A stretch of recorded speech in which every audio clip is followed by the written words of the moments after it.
Hello, I'm Severin Suzuki speaking for ECHO, the Environmental Children's Organization.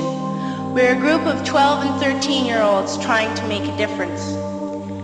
Vanessa Setti, Morgan Geisler, Michelle Quigg, and me.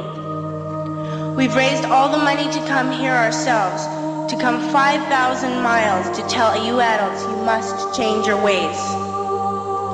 Coming up here today, I have no hidden agenda. I am fighting for my future. Losing my future is not like losing an election or a few points on the stock market. I am here to speak for all generations to come. I am here to speak on behalf of the starving children around the world whose cries go unheard.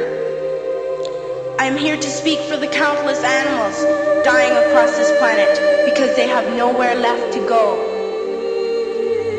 I am afraid to go out in the sun now because of the holes in our ozone. I am afraid to breathe the air because I don't know what chemicals are in it. I used to go fishing in Vancouver, my home, with my dad, until just a few years ago we found the fish full of cancers. And now we hear of animals and plants going extinct, every day vanishing forever. In my life, I have dreamt of seeing the great herds of wild animals, jungles and rainforests full of birds and butterflies. But now I wonder if they will even exist for my children to see. Did you have to worry of these things when you were my age? All this is happening before our eyes, and yet we act as if we have all the time we want and all the solutions. I'm only a child and I don't have all the solutions. But I want you to realize, neither do you. You don't know how to fix the holes in our ozone layer. You don't know how to bring the salmon back up a dead stream. You don't know how to bring back an animal now extinct. And you can't bring back the forest that once grew where there is now a desert.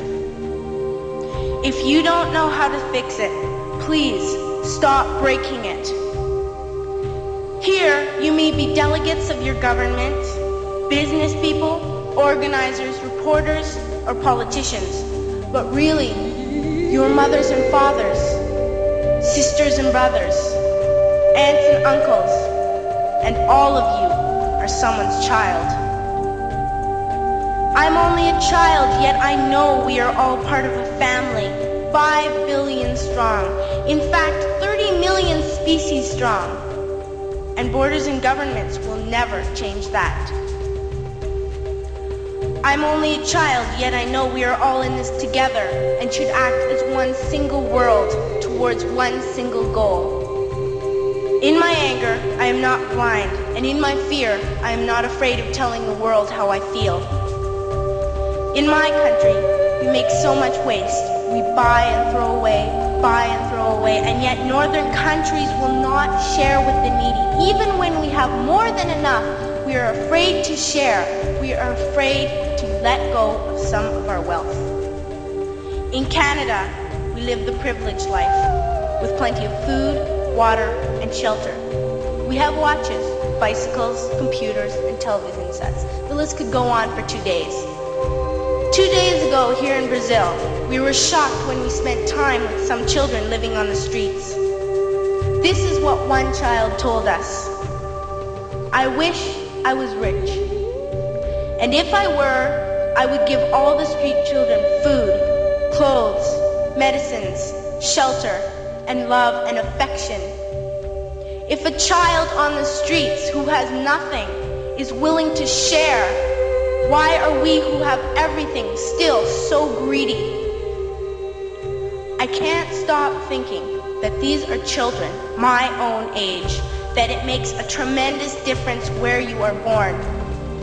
That I could be one of those children living in the favelas of Rio. I could be a child starving in Somalia, or a victim of war in the Middle East, or a beggar in India.